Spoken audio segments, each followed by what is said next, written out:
ロシアが核ミサイルをちらつかせてますが、第三次世界大戦は起こり得ますか？ですね、ちょっとタイトル回収に戻ってしまうかもしれないんですけど、ロシア、プーチン大統領って、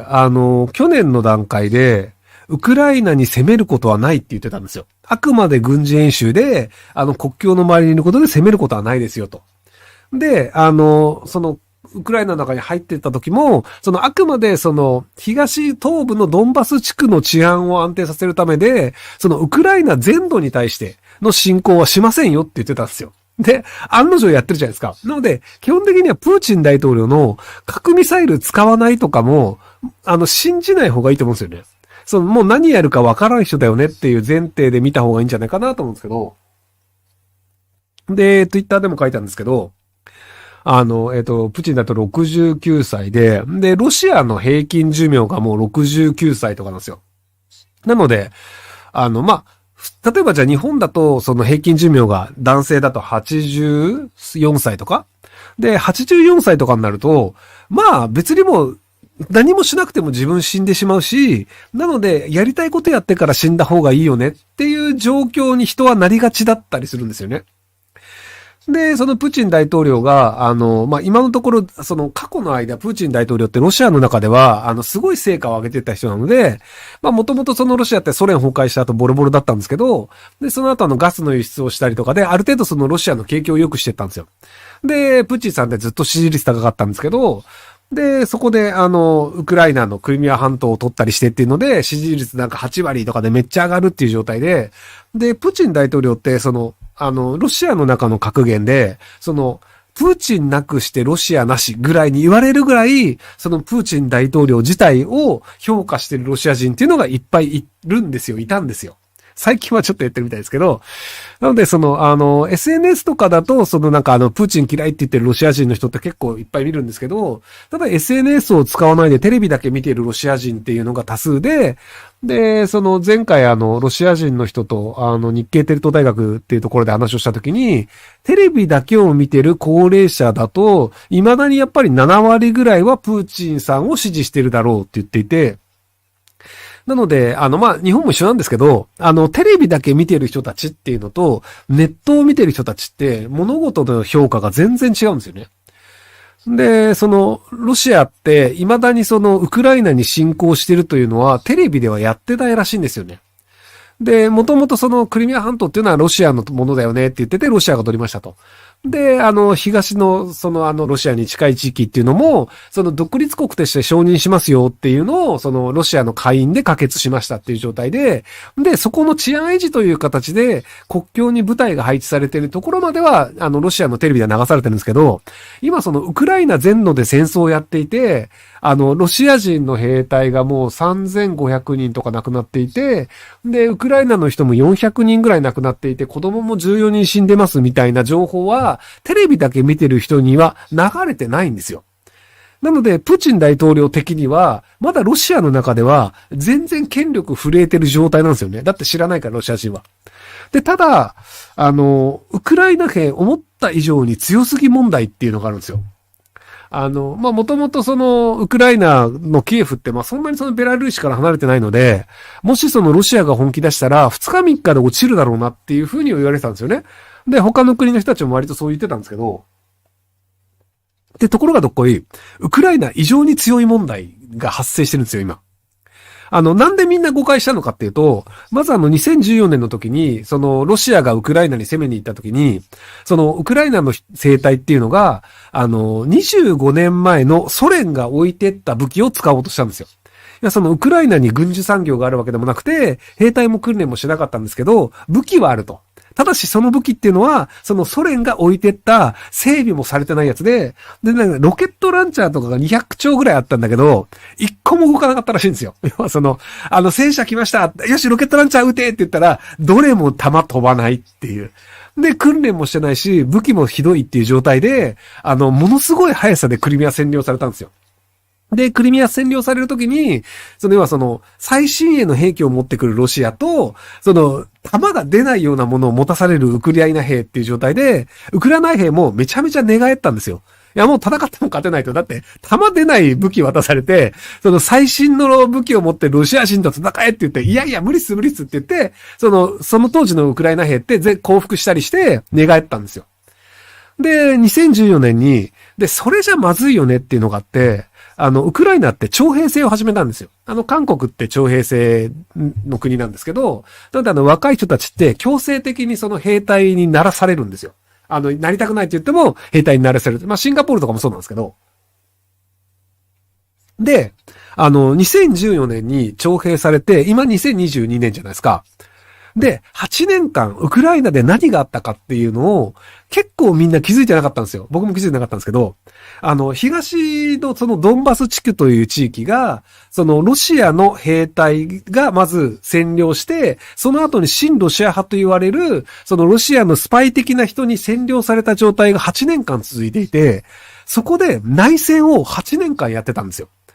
なので、2014年以降のウクライナ人っていうのは、8年間戦争し続けてるんですよ。で、その、最新兵器を持つロシア人と、その大した兵器ではない状態だけど、まあ、他のその NATO だったりとか、他の国から、例えばトルコから国はドローン買ったりとかっていうのがあって、で、ある程度最新兵器のロシアとの戦争っていうのを8年間やり続けたんですよ。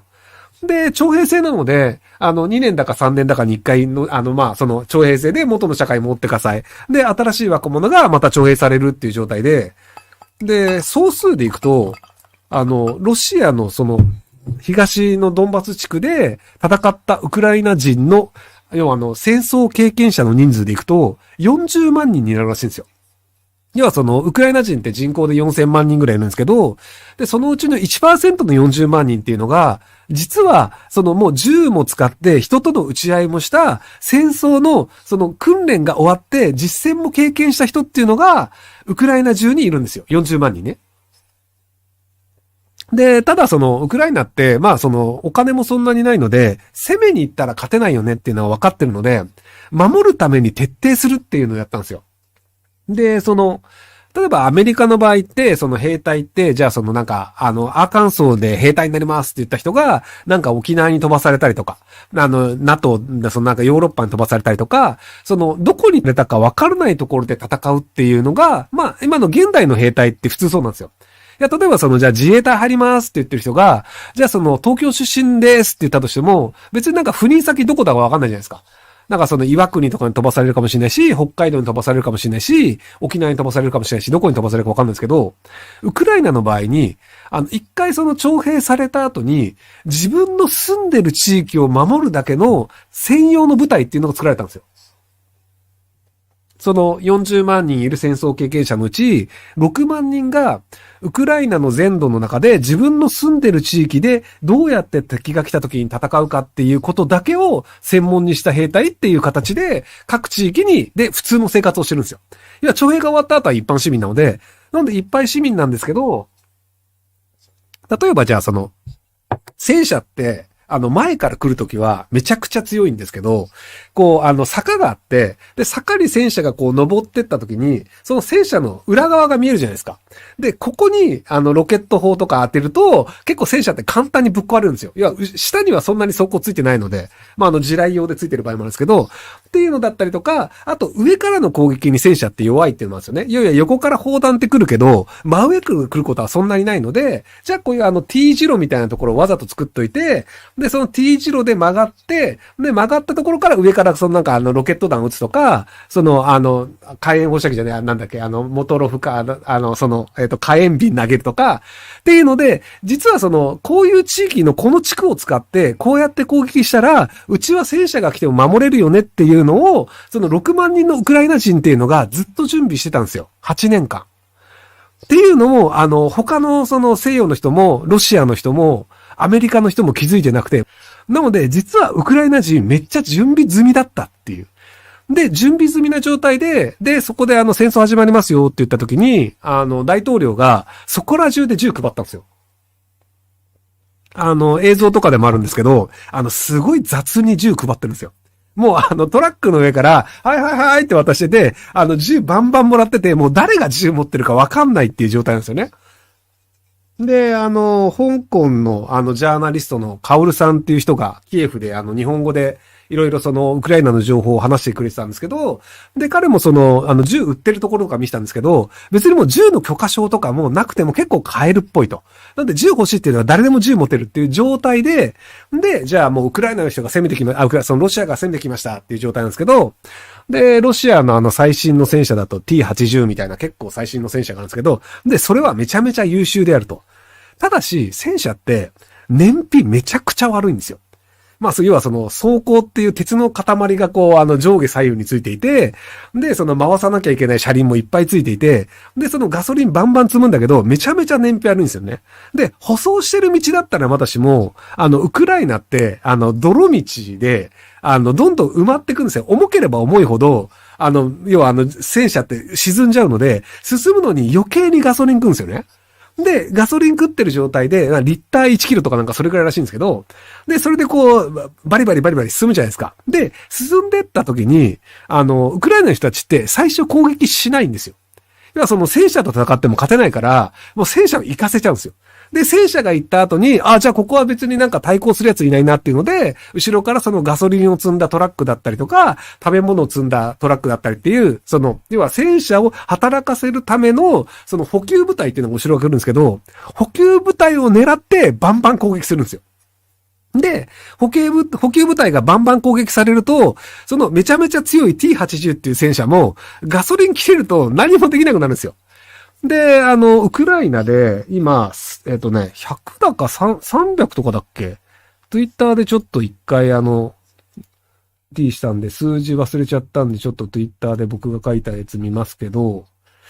何台だっけな？結構な戦車がね、ウクライナに取られてるんですよ。ちょっと待ってくださいね。で、ウクライナ市民が装甲車を取ったやつとかも載せてるんですけど、開戦以来ロシア軍が失った車両が300両。なので、装甲車とか戦車とか含めて、300両取られてるんですよ。で、それがなんで300両も取られるかっていうと、要は進んでったものの、ガソリン入れようと思ったら、後ろの、要はガソリン持ってるタンクが、全部爆破されてたりとか、攻撃されていて、もう動かないんですよ。で、動かないやつがポツンってやって、で、ロシア人も怖いから逃げるじゃないですか。だってもう動かない戦車の中にいてもしょうがないから、で、逃げると、無人の戦車がポツンってやって、で、その無人の戦車をトラクターが引っ張ってったりとか、そこら辺のおっさんが乗っかって、イエーイって逃げたりっていうのをやるんですよ。で、じゃあ、後ろの後続部隊をどうやって攻撃したかっていうと、アメリカが、ジャベリンっていう、ポチってボタンを押すだけで、自動的に照準に当たってくれるっていう、手動なんだけど、誘導ミサイルっていう、一機ね、400万円ぐらいするめちゃめちゃ高いやつを、あれ、いくらだったかな？ 200 億円分ぐらい？そんなにいかないか ?100 億円ぐらい？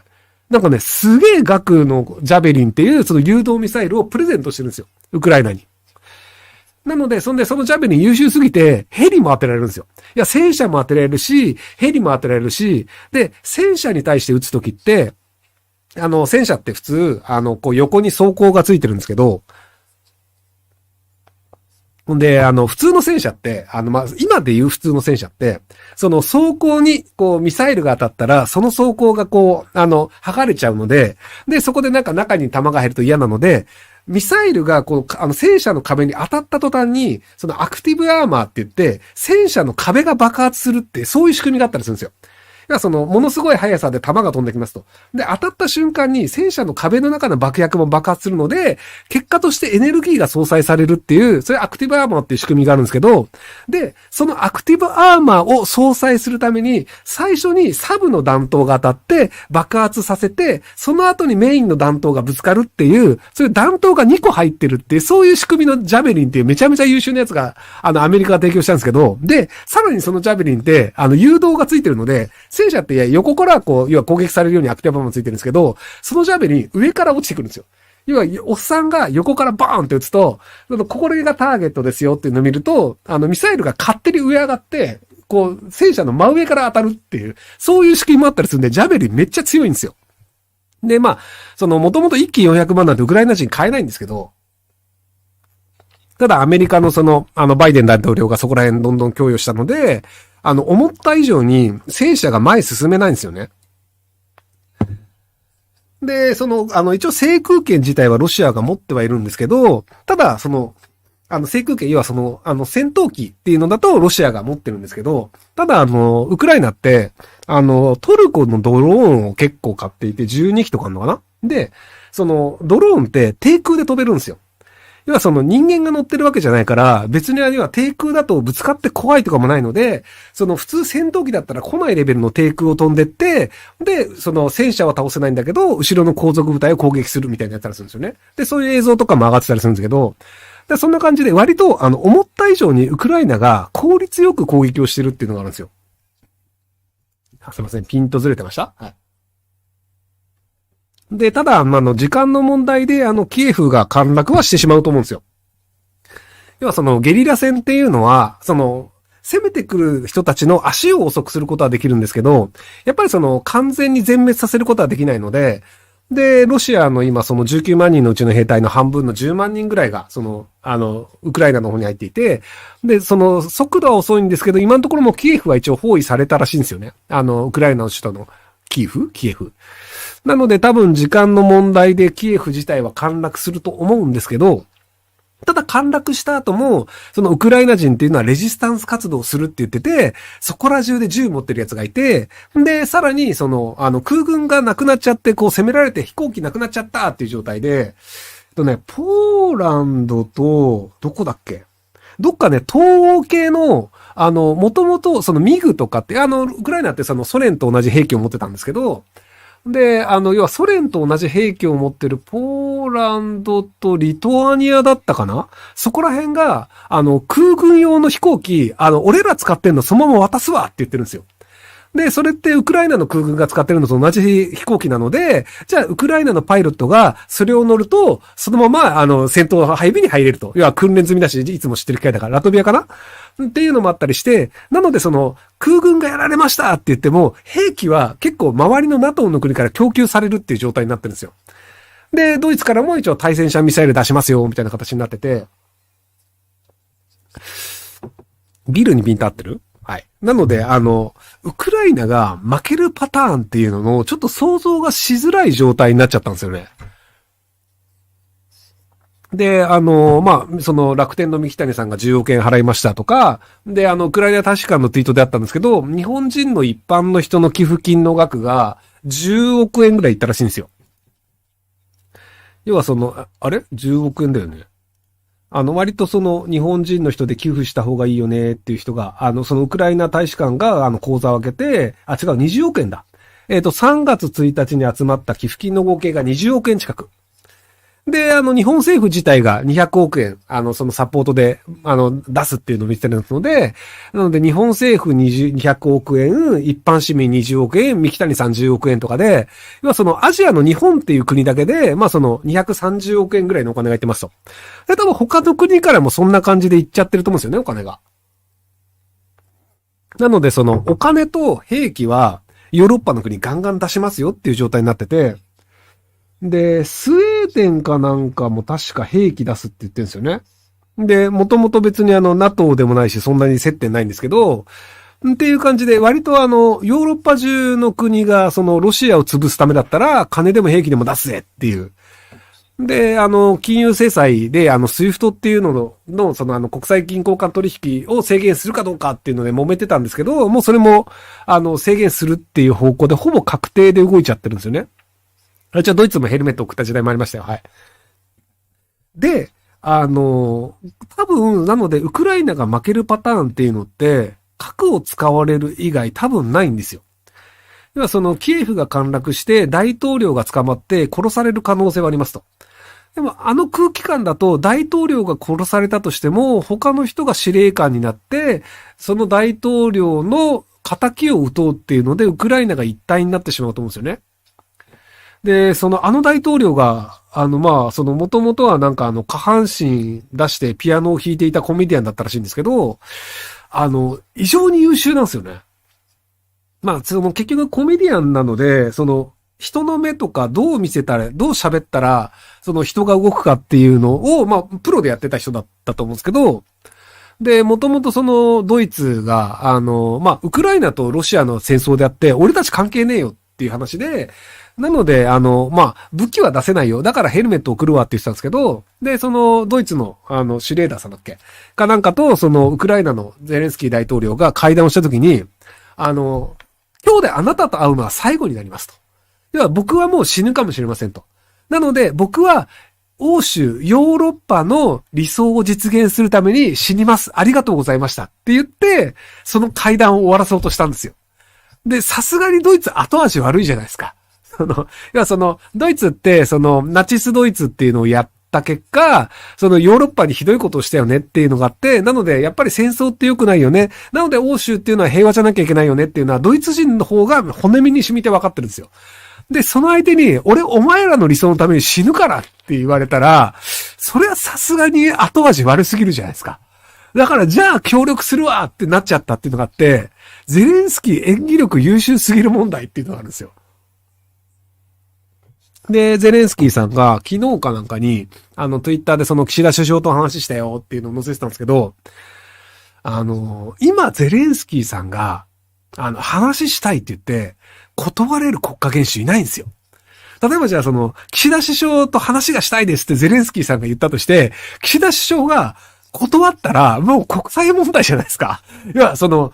ウクライナですげえ困ってる大統領が連絡したいって言ってるのに、断ったらもうツイッターで書かれるわけですよ。要は日本の首相は話したいって言ったのに断ったって書かれるから、じゃあ話せざるを得ないじゃないですか。で、話した時に、もう100億円欲しいんすよってゼレンスキーさんが言った時に、岸田さんが、いやいや、無理っす、そんな金ないっすって言えるわけないじゃないですか。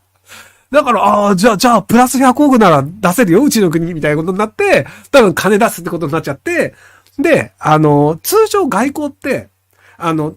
国際、代表同士が話をした後でも、決まった内容って、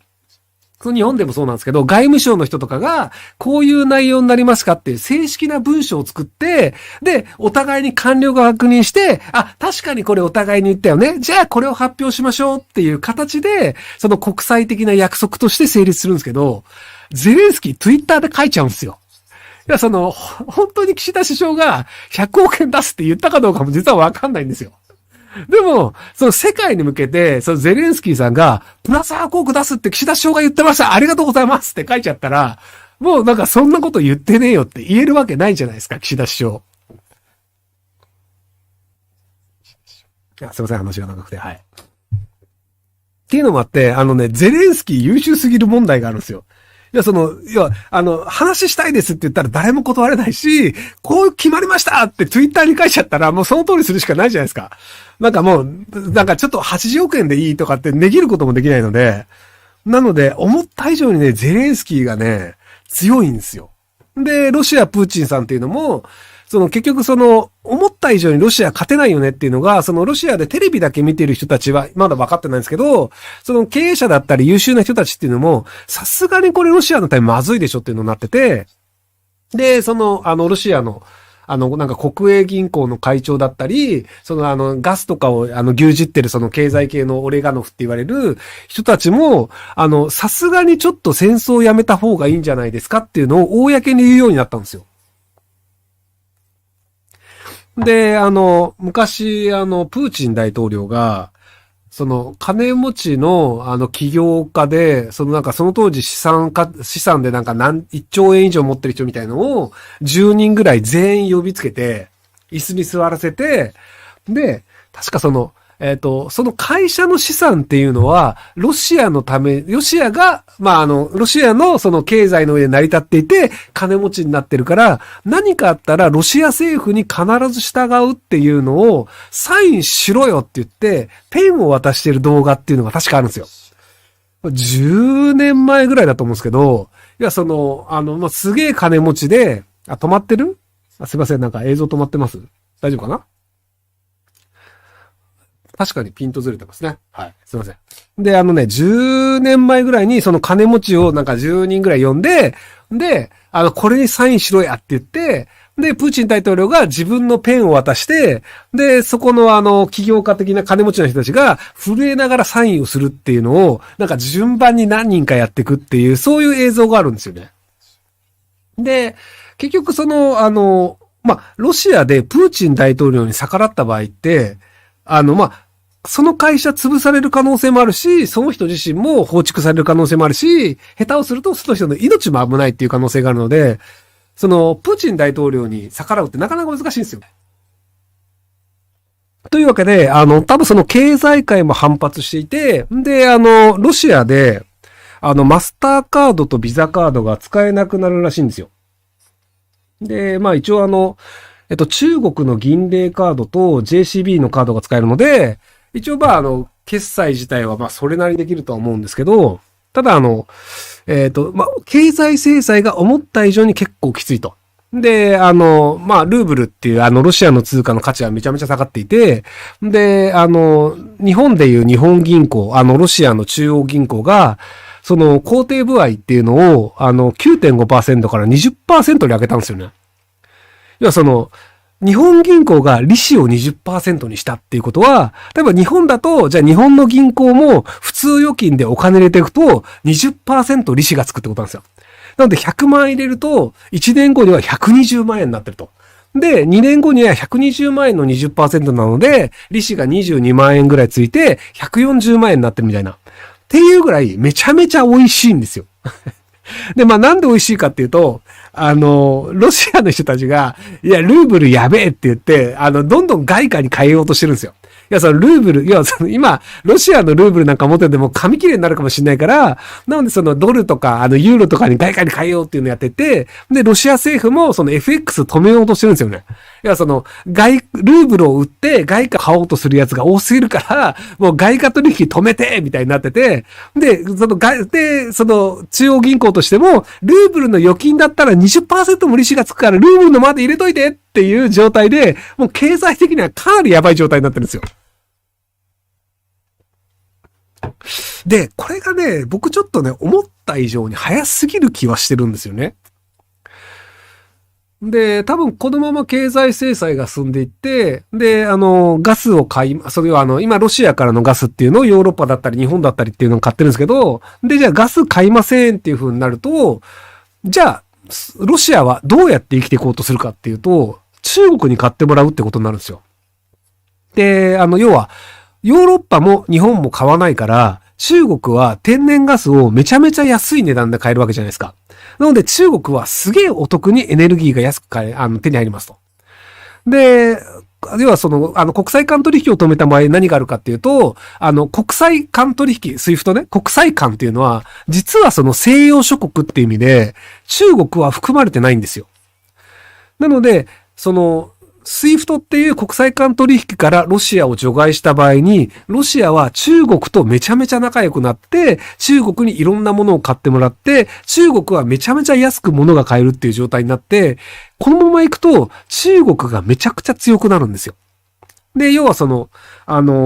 昔イランっていう国が核開発をして、で、アメリカからお前ふざけんなって言って、スイフトから外されたことがあるんですよ。で、スイフトから外されて、で、そこの産油国であるイランがどうしたかっていうと、中国にめちゃめちゃ買ってもらうっていうのをやろうとしたんですよ。で、ただ中国も直接石油を買うことはできませんと。一応国際的にはイランから物買っちゃいけないよって言われてるので、なので、イランの石油っていうのを、まず、こっそりマレーシアに移動して、で、マレーシアって石油が出るんですよ。で、イランの石油にマレーシアの石油をちょっと混ぜて、で、マレーシア産ですよって言って中国に送り込んで、で、中国がマレーシア産の石油を大量に買うっていう。で、マレーシアで産出してる以上に中国はマレーシアの石油を買ってたんですよ。なんでマレーシアで100トンしかマレーシアの石油出てないんだけど、なぜか中国はマレーシアから200トン石油を買うみたいな、そんなことをやってたんですよ。で、それがどうやら、やらなくて良くなったっぽいんですよね。で、なぜやらなくて良くなかったかっていうと、いや、マレーシアを経営する必要がなくなって、多分中国元で直接、イランから石油を買うようになったんじゃないかって言われてるんですよね。要はスイフトを使って取引をするときにマレーシアっていうのを挟むことで、国際間のお金のやり取りがしたんですけど、どうやら中国は国際間取引の仕組みっていうのをイランと一緒に作ったっぽいんですよ。要はその中国の元を中心とする国際間取引の仕組みを作ったらしくて、で、多分、ロシアと中国もそれを使う可能性があるんですよね。なんでそうすると、その今回のじゃあそのロシアをみんなで経済制裁しましたってなると、中国を中心とする取引システムっていうのの価値がどんどん上がってくるんですよ。要はイランだったり、カタールだったり、ロシアだったり、北朝鮮だったりっていうのが、中国を中心とした決済システムっていうのを世界の中で作る可能性があるんですよね。で、今はそのアメリカドルでそういう決済のシステムっていうのが作られてるんですけど、なので、その今回の勝者は中国になるんじゃないかっていうのが、一応僕の今の段階での、なんか想像なんですけど、そのロシアの負けはもうほぼほぼ確定していて、で、負けた後に経済制裁っていうのは、まあ、要はロシア人を絶滅させるわけにいかないので、経済制裁はずっと続くんですけど、で、その間の、そのロシアが困った分っていうのの利益は全部中国が吸い取ることになるんですよ。その、今、原油価格ってめちゃくちゃ上がってるんですよ。要はその、今回そのロシアのガスがなくなるっていうので、じゃあそのアメリカのシェールガスの価格だったりとか、中東が売る石油の価格ってめちゃめちゃ上がってるんで、なのでそのイタリアとか、その日本とかっていうのも多分電気代はめっちゃ上がりますよっていう状態になってるんですけど、で、そこで高くなった分の利益っていうのを中国が安く買ったガスで、その利幅が出るじゃないですか。で、多分下手したら中国、どっかにガス輸出する気がするんですよね。いや、その、安くロシアから買ったものを、なんかインドネシアさん買いませんうちのガスみたいな感じで、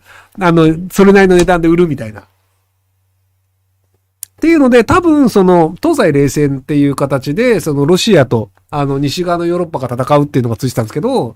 で、今回ロシアがやりすぎてしまったので、なのでそうすると経済制裁が進んで、ロシアがその負けを認めずに撤退した場合には、経済制裁が進んで、で、中国がめちゃめちゃ儲かりますっていうのが現段階の予想。で、それ以外の予想でいくと、ウクライナとロシアの戦争で、今のところ核を使わない限りは、さっき説明したんですけど、ウクライナ強すぎ問題っていうのがあるので、なので、ウクライナが負けないと思うんですよ。で、ウクライナが負けない限りは、ロシアの負けなんですよ。いや、自分たちの国土を守るっていうのは、やっぱり国土を守ってる側の方が強いので、で、国土を守ってる側が負けを認めるパターンって、今までの歴史上、日本っていう国であったんですよ。いや、本土決戦しようと。一億玉砕しようと。アメリカ人が日本に来たら、もう竹槍持ってみんなで戦おうぜっていうので、本土決戦をするっていう決めた国があるんですよ。で、ベトナムとかも、実は、世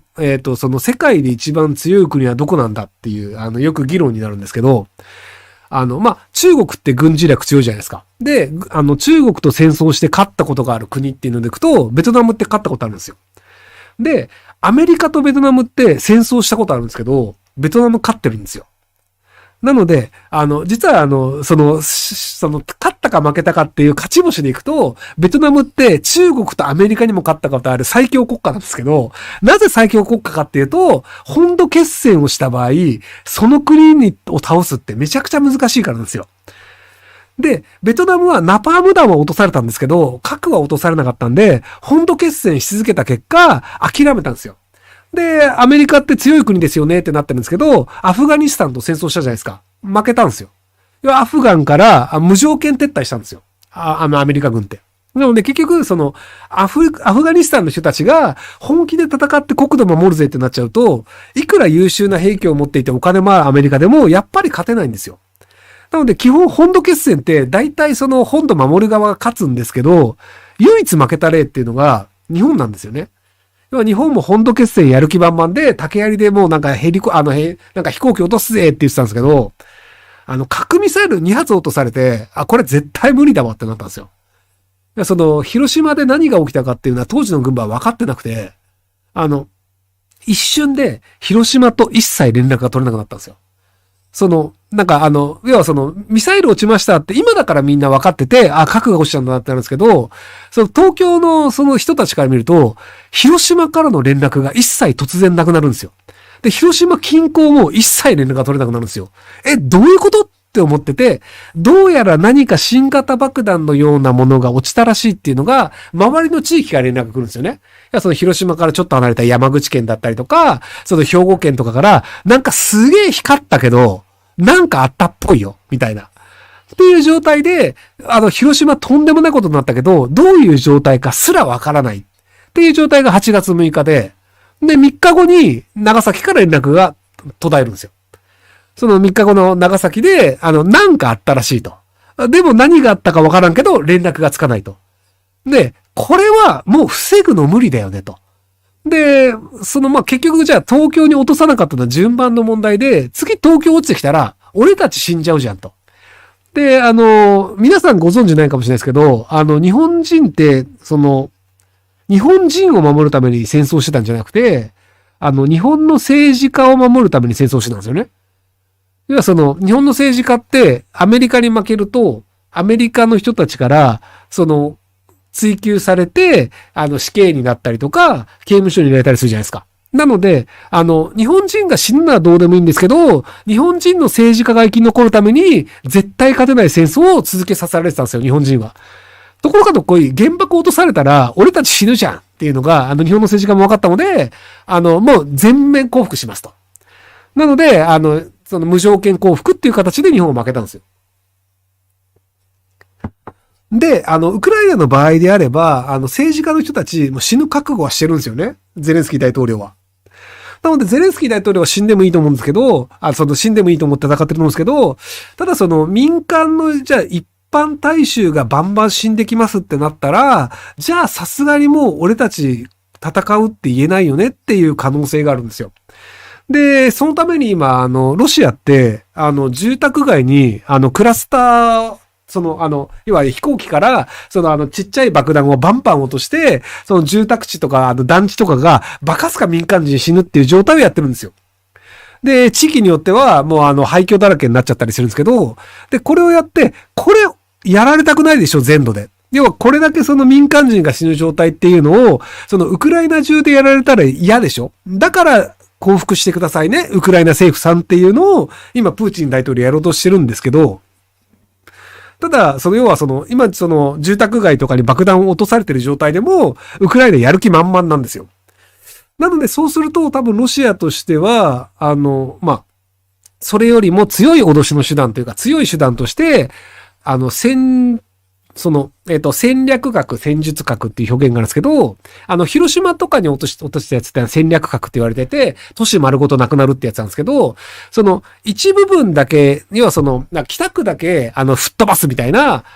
そんなに大きな面積を吹っ飛ばさない核で、戦術核っていうのなんですけど、で、戦術核だったら使ってもいいんじゃねっていうのが、プーチン大統領の考え方なんですよ。要は使える核と使えない核っていう表現をプーチン大統領してるんですけど、要は、広島丸ごとなくなる核はさすがにちょっとでかすぎるから、持ってても使えない核なんですよ。でもなんか、北か赤羽ぐらい吹っ飛ぶんだったら、まあまあ、いいんじゃない北区民だけでしょみたいな。で、足立区民とかが死ぬんだったら、それはそれで治安良くないからいいんじゃないのみたいな感じで、ある一部の街だけ吹っ飛ばすっていう、そこの戦術核を使うんじゃないかっていうふうに言われてるんですよね。で、多分戦術核を使う以外に、ロシアの勝ち筋がないっていうのも問題だと思うんですよ。もちろん戦争をやめた方がいいよねとかっていうのは全然わかるんですけど、ただロシアとしては、プーチン大統領って、ここで負けを認めて引いたとしたら、多分暗殺されて終わりなんですよね。暗殺されるか失脚して、ひどいことになって終わりなんですけど、戦術核を落としてウクライナが諦めた場合には、まだプーチン大統領としては政権維持の可能性があるんですよ。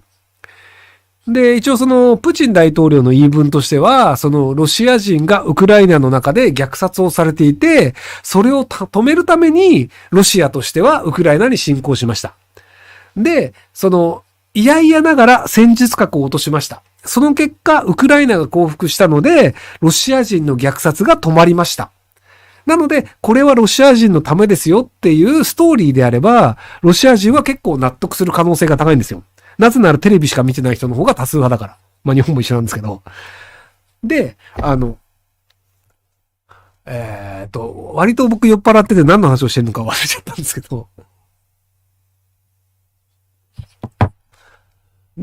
核を落としてロシアのプーチン大統領が生き残ってっていうパターンでいくか、もしくは、プーチン大統領が失脚をするっていうパターンで、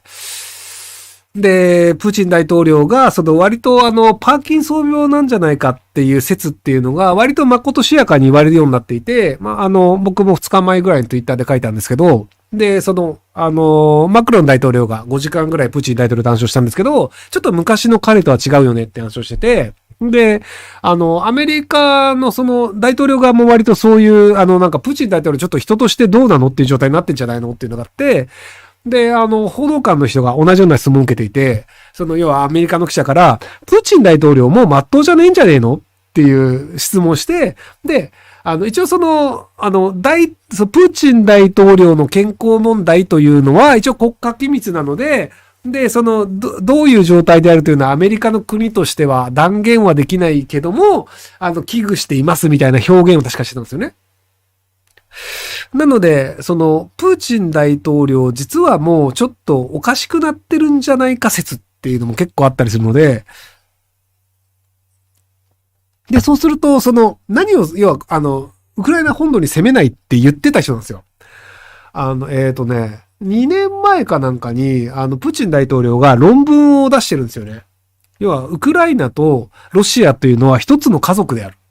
で一応ソ連の時代とかも含めて、もともとウクライナのキエフ公国っていうところの文化が、ロシアに行って、で、そこら辺のウクライナが実はロシアの文化を作った発祥のだよねっていう考え方もあるし、で、ロシア正教っていうのも、ウクライナもウクライナ正教っていう名前言ってるんですけど、一応ロシア正教とウクライナ正教っていうのが、キリスト教の中でも、同じ派閥なんですよ。いや、プロテスタントとか、なんかクリスチャン、プロテスタント、なんて言うんだっけ？古い方。古い方と、プロテスタントと、あとカトリックだ。カトリック、プロテスタント、で、イギリスだとイギリス国教会ってなるじゃないですか。あんな感じで、ロシア正教会と、ウクライナ正教会というのが一応派閥的に一緒で、なので、実は文化的にもウクライナとロシアってすごい近いところにあるんですよね。昔スターリンが虐殺したとかっていうのは置いといて、なので、プーチン大統領っていうのは、ウクライナとロシアは一つの家族であるっていう言い方をしてるんですよ。で、一つの家族だから、なので、俺たち仲良くしようねっていう。だから、ウクライナはロシアに併合するべきであるっていう考えなんですよ。例えば、沖縄と日本というか、沖縄と本州って同じ日本語を話すじゃないですか。で、50年、60年前ぐらいまで沖縄って日本じゃなかったんですよ。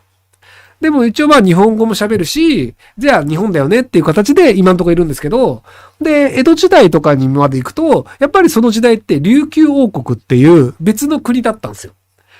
なので、実は沖縄って今皆さん日本だっていう風に認識があるんですけど、別の国だった時代っていうのが何回もあるんですよね。でも一応日本人だよね、日本語だしって言って、うちなんちゅう何言ってるかわかんないんだけど、っていう感じで一応同じ文化も共有しつつあるから同じでいいよね、みたいな感じで仲良くやってるわけじゃないですか。なので、ロシア、プーチン大統領としては、2年前ぐらいまでは、ウクライナは、ウクライナ語とロシア語って割とウラル語系の語族で似通っていて、で、ウクライナの人はロシア語はほぼ理解できるらしいんですよ。で、ロシア語の喋る人も、ちょっと訓練すると、ウクライナ語が大体喋れるようになるらしいんですよね。話を聞くによると。なので、例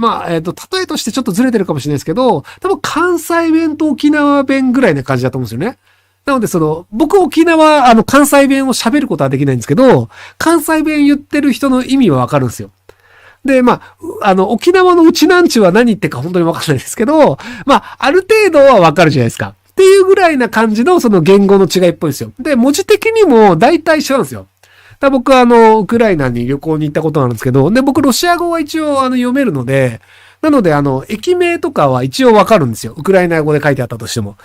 この駅名っていうので。っていう感じで、文字は大体一緒なので、ある程度理解できるよね。なので、同じ家族だよねっていう感じで言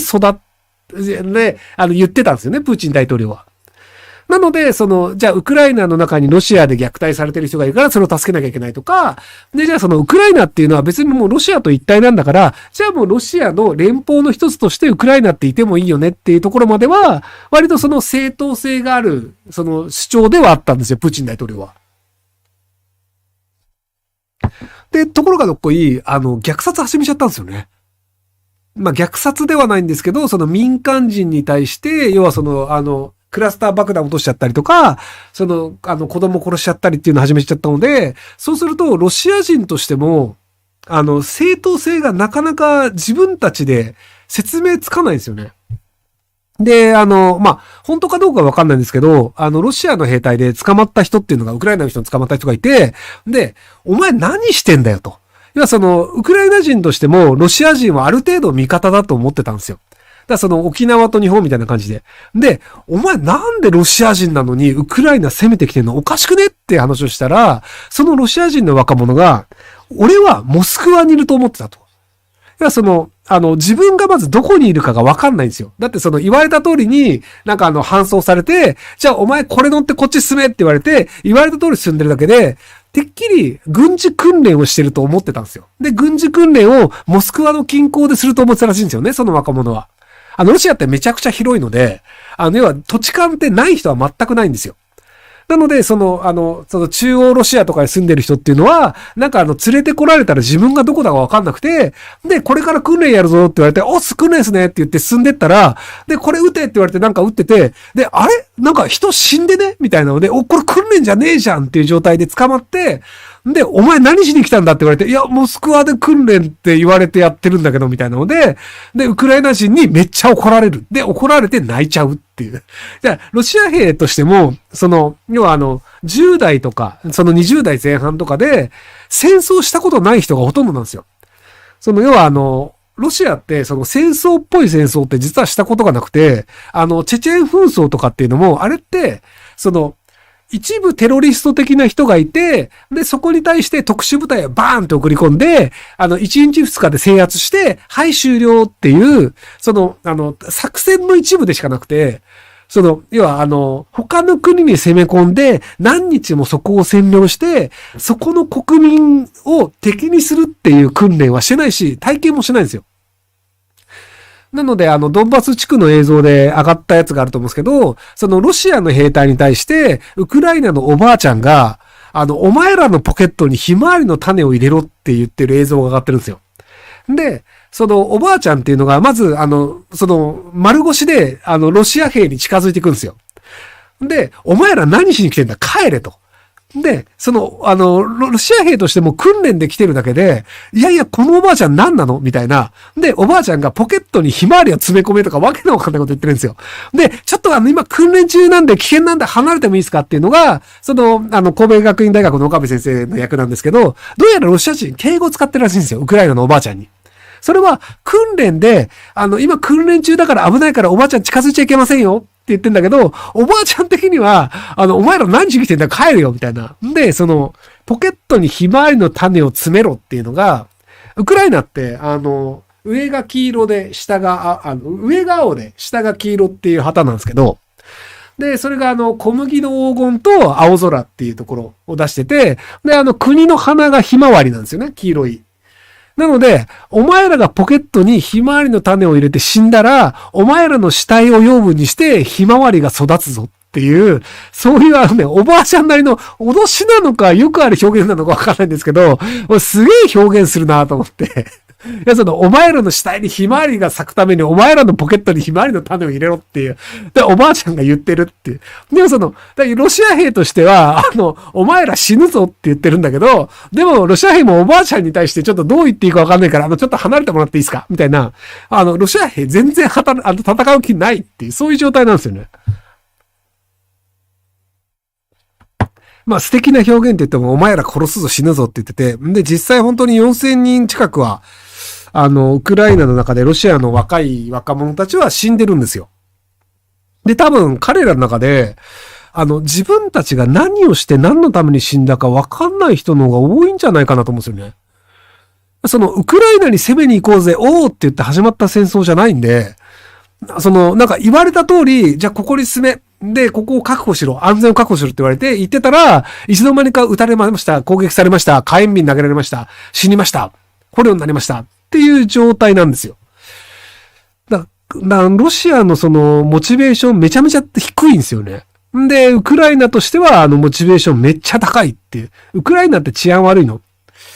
えっとね、今後悪くなります。ウクライナで今、刑務所に入っている人で、軍役経験のある人を解放するっていうのを、大統領が言ってるんですよ。要は刑務所を維持するのもコストがかかるし、刑務所にいる人でも軍役の経験がある人がいて、で、それだったらもう前線出した方がいいんじゃねっていうのがあって、なんで刑務所にいる囚人を銃持たせて前線に送り込もうっていうのをやろうとしてるんですよ。まあ、それはそれで正しいのか間違ってるのかちょっと僕はわかんないんですけど、要は犯罪はするけどウクライナを守るということに対しては共感するっていうタイプの犯罪者なのか、まあ、犯罪はして銃持ってるんだったら俺は逃げるぜっていう人なのかわかんないんですけど、まあ、ただ治安が良くなるかっていうと多少悪くなるなとは思います。はい。まあ、でも、昔、ゲイフっていうクジラの布っていう名前のおっさんが、入れ墨がついてるおっさんがいたんですけど、で、あれは水湖伝か。なので、要はもともと刑務所に入ってる囚人だったんだけど、中国、その当時の中国の正義を守るために、戦ったっていう人もいたりするので、なので別に囚人が一概に悪いやつで、役に立たないかっていうと、そうでもなかったりするっていうのがあったりするので、なので囚人を使うっていうのが、正しいのか間違ってるのかっていうのは、まあ、多分、歴史が判断することなのかなと思うんですけど。はい、ゲーフ漢字で書いていただいてありがとうございます。はい。項羽、あれ劉邦の部下じゃなかった？というわけで、すげえ酔っ払って、どうでもいい話も含めて、話したんですけど、あくまでこれ僕が調べた範囲内での情報を今説明しただけなので、間違ってる可能性めちゃくちゃあります。なので、なんか、鵜呑みにしないで、皆さんご自身でお調べください。はい。